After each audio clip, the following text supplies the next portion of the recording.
여러분 안녕하세요, 송 사무장입니다. 자, 이번 시간에는 소액으로 경매하는 방법에 대해서 알아보도록 하겠습니다. 정말 중요한 부분이라고 생각을 합니다. 왜냐면 보통은 우리가 뉴스를 보더라도 뭐 직장인이 서울에 집 한 채를 살려고 하면 30몇 년이 걸린다, 20몇 년이 걸린다, 수도권 아파트도 10몇 년이 걸린다, 이렇게 얘기를 많이 하거든요. 실제로 그거는 제가 투자를 시작하기 전에도 봐왔던 뉴스입니다. 근데 그게 정말 잘못됐고, 사람들한테 그런 뉴스로 인해서 집을 사겠다는 마음 먹는 것조차도 포기하게 만들거든요. 부동산 투자를 하려고 하면 부동산을 싸게 사는 것도 중요하지만 이 금융을 활용하고 이해하는 게 정말 중요합니다. 그런데 우리가 학교에서는 배울 수 없는 내용이에요. 왜냐면 우리 부모님, 그 다음에 학교에서는 돈을 빌리는 것에 대해서는 정말 안 좋다고 얘기를 하고 절대 해서는 안 되는 행동이라고 얘기를 하거든요. 그런데 그게 정말 잘못됐더라고요. 그래서 오늘 이 시간에는 소액 경매이면서 금융에 대한 이해하는 시간이 될 수 있을 것 같습니다. 그래서 이거는 부자가 되는데, 성공하는데 정말 필수 요소이기 때문에 여러분들 끝까지 들으시고, 꼭 경매가 아니더라도 어떻게 하면 레버리지를 잘 활용할 수 있는지 그 부분도 알아보는 시간이 될 거라고 말씀을 드립니다. 오늘은 8강 소액으로 경매하는 방법입니다. 지금 저희가 경매를 계속 배우고 있기 때문에 여러분들이 경매를 할 때 돈이 얼마나 필요한가요? 1,000만 원으로 할 수 있나요? 5천만 원으로 할 수 있나요? 그 질문도 상당히 많이 받는데, 제가 경매를 할 때 활용할 수 있는 경락 잔금 대출에 대해서도 상세하게 설명드리도록 하겠습니다.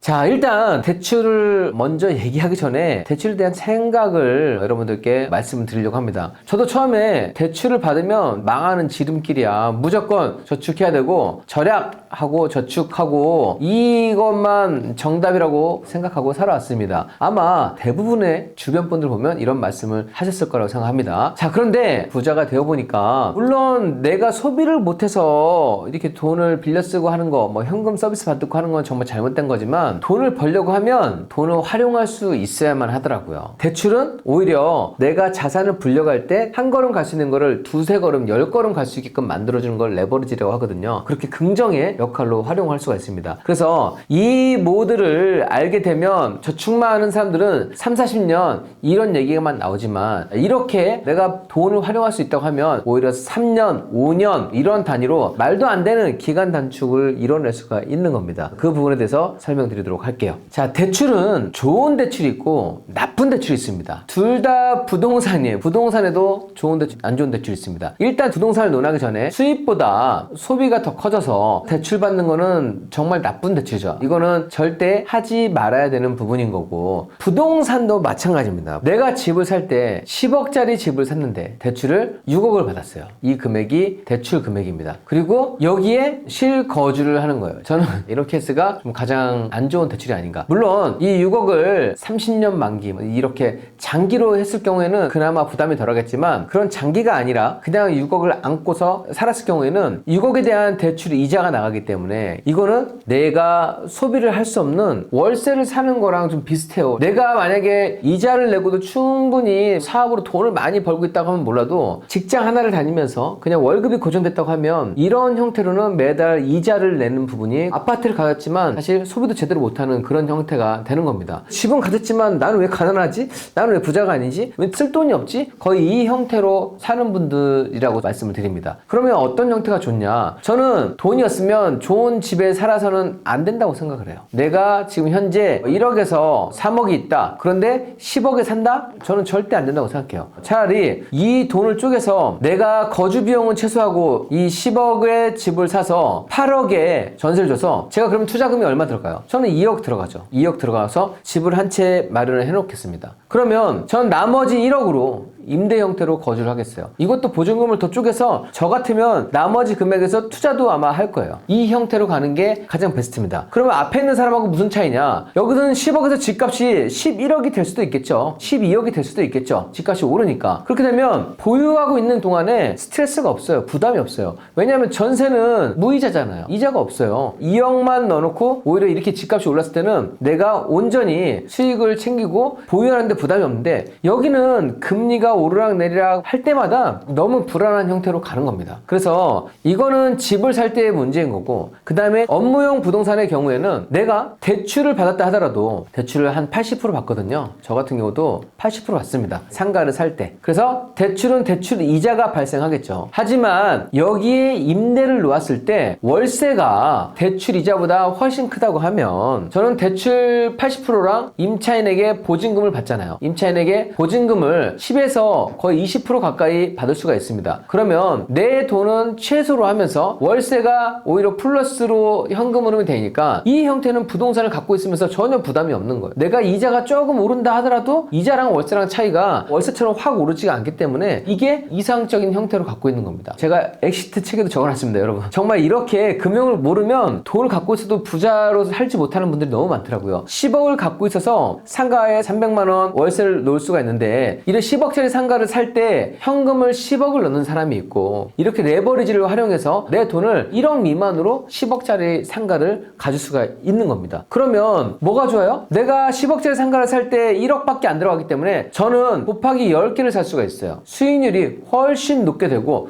그러면 대출 때문에 너무 부담되지 않나요? 아니라니까요. 이자보다 월세가 더 많다고요. 그런 물건만 사고 그렇게만 세팅한다고요. 제가 지금 갖고 있는 부동산이 다 그렇게 되어 있으니까. 그러면 저는 10억으로 최소 10배의 수익을 낼 수 있는데 이 사람은 10분의 1 수익밖에 안 되는 겁니다. 이것만 하면 300만 원이고 저는 3천만 원 이상이 되는 건데, 이렇게 해서 지금 월세를 불려가는 거예요. 그래서 많은 분들이 제가 월세를 처음에 뭐 7천 받는다, 8천 받는다, 지금 1억 받는다 하면 에이 거짓말, 그게 어떻게 돼? 이렇게 해서 저는 상가를 10개가 아니라 지금 30개 넘게끔 제가 세팅을 하니까 월세가 기하급수적으로 좀 늘어나게 되는 거예요. 그래서 여러분들이 일단 내가 부동산을 하기 전에 대출에 대한 기본적인 생각을 바꿔야 되고, 대출을 좋은 대출과 나쁜 대출을 어떤 건지를 구분하는 게 정말 중요하겠습니다. 자, 그래서 부동산으로 성공하기 위해서는 일단 내가 부동산을 가장 싸게 살 수 있는, 최대한 저렴하게 매입할 수 있는 그 능력을 갖춰야만 합니다. 이게 바로 경매잖아요. 경매로 가장 싸게 매입을 하고, 그 다음에 싸게 매입을 했으면 여기에 내가 갖고 있는 최소한의 현금이 투입되게끔 레버리지를 활용하게 하는 거니까. 제가 처음 나이트클럽에서 나왔을 때 현금 7천만 원 갖고 있어요. 제가 집을 사도 이 돈이 마르지가 않았단 말이에요. 왜냐면 대출을 받고 보증금을 받고 하니까 집 하나를 살 때 그렇게 돈이 많이 묶이지 않게 되더라고요. 그러면서 수익은 크게 냈었으니까. 그래서 여러분들이 제 거 경매 기술 보면 262만 원으로 빌라 사기, 1000만 원 미만으로 샀던 물건들이 너무 많습니다. 그런데 적은 금액이 들어갔던 거지 수익까지 졌지는 않았어요. 이것도 1억 4,500 이상 수익을 냈던 거니까 사실 어마어마한 거죠. 여러분들 어떻게 200만 원으로 1억 넘게 수익 낼 수 있다는 게 말이 되는 거예요? 말이 안 되잖아요. 그런데 이 금융을 정말 잘 이해를 해야만 한다. 그래서 여러분들이 이제는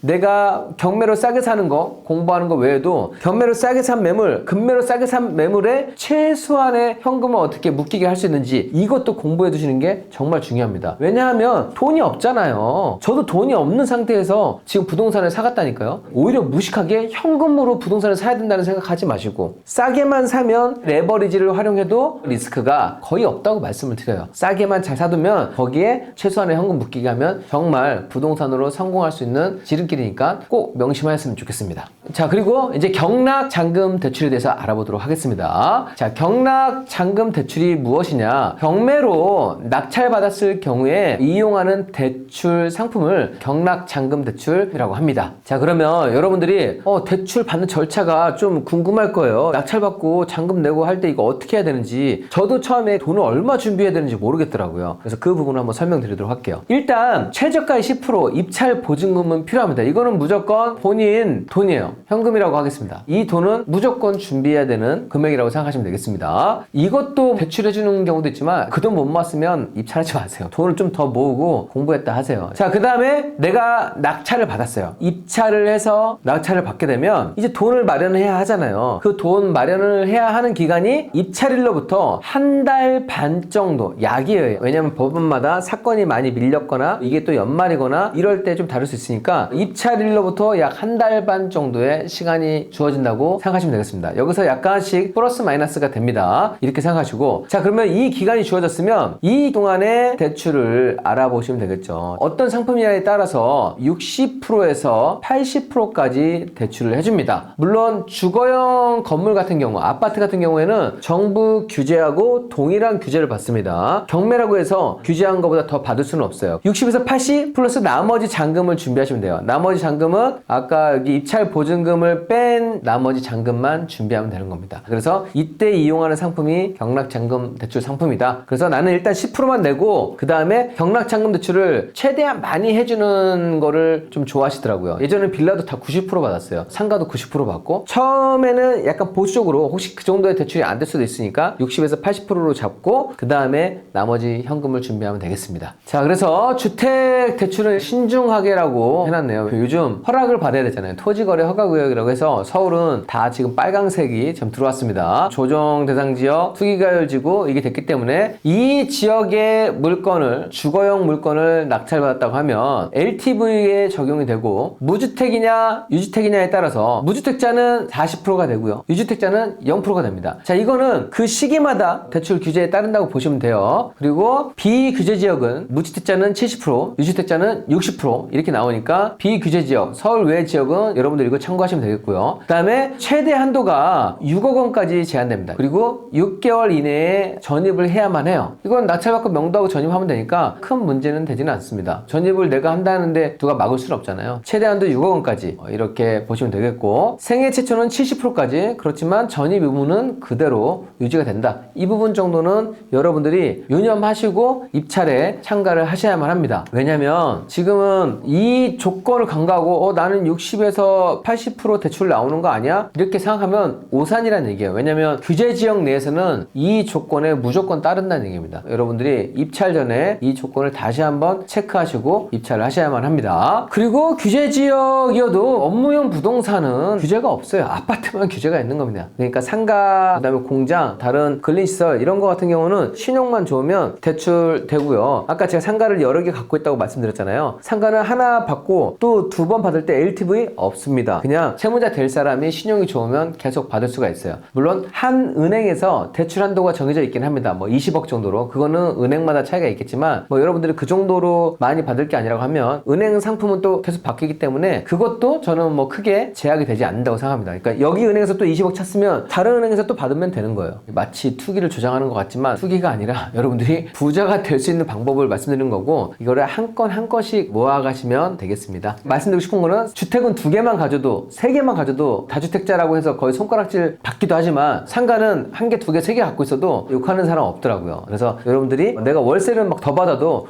저 사람 월세 더 받네, 월세를 투기하네 이렇게 하진 않으니까 그 부분도 공부해 두시면 너무 괜찮은 것 같습니다.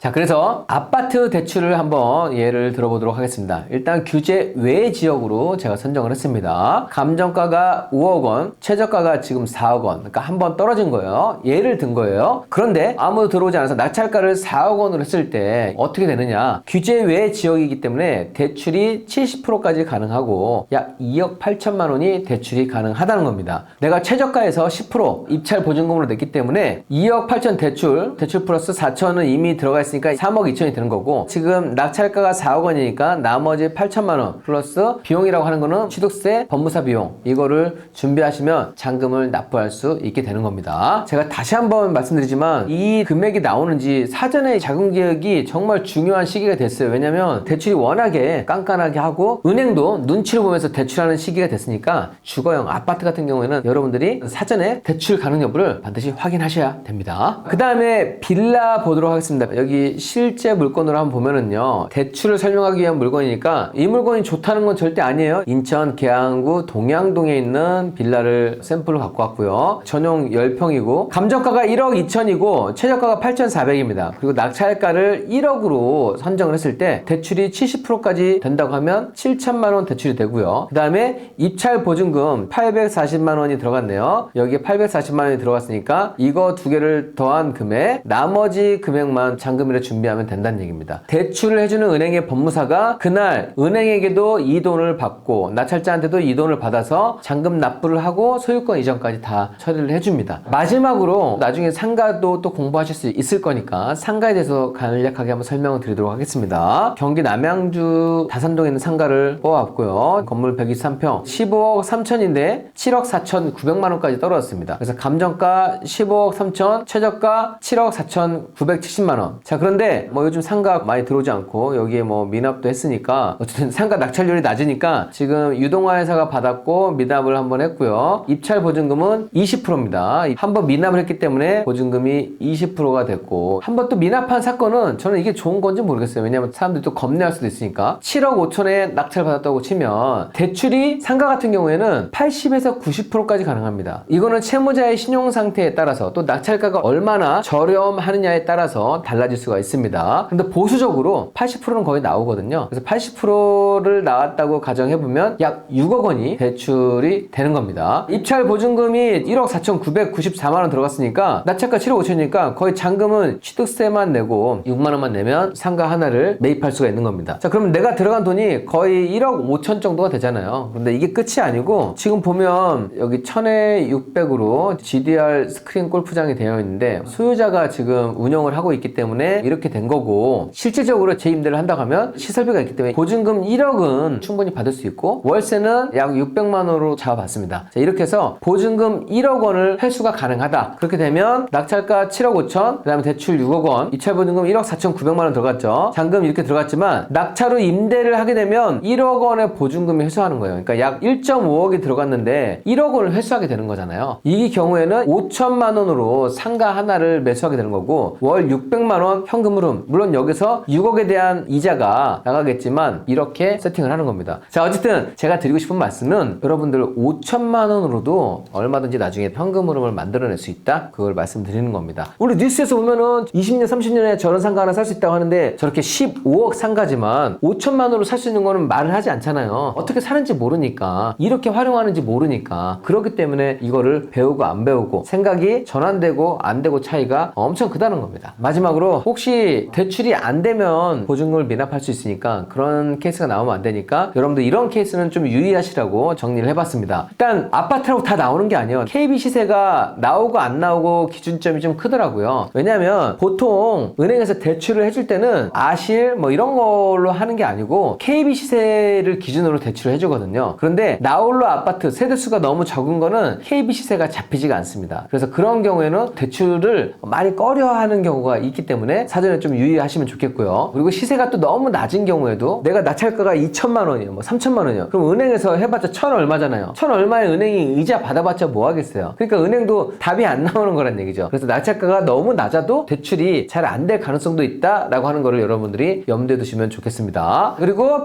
반지하도 좀 꺼려합니다. 대출이 안 된다는 게 아니에요. 대출이 어렵다는 거지. 찾아보면 다 찾을 수가 있습니다. 어떻게 찾으면 되겠어요? 여러분들이 최근에 낙찰된 나홀로 아파트를 한번 보고 잔금 납부를 했으면 그거 등기부등본을 떼보세요. 반지하도 최근 낙찰된 사례에 등기부등본을 떼보면 분명히 거기서 대출을 해줬다고 하면 거기는 나홀로 아파트나 반지하를 취급하는 그런 은행이니까 거기에 놓고 해서 또 해보는 것도 방법이 될 수 있겠죠. 자, 그리고 대항력이 있는 임차인이 있는 경우 은행에서는 빨간 글씨가 있는 거 되게 싫어합니다. 유치권 신고되어 있어도 유치권 포기각서를 받아와야 된다, 뭐 판례 때문에 안 된다 해도 설득이 좀 잘 안 됩니다. 그래서 이런 부분 있으면 안 되고, 그 다음에 건축물 대장상에 위법 건축물로 등재되었다고 하면 이 부분도 안 될 수 있으니까 이런 케이스의 물건은 여러분들이 당연히 대출이 되겠지라고 생각하지 마시고 사전에 유의하시면 좋겠습니다.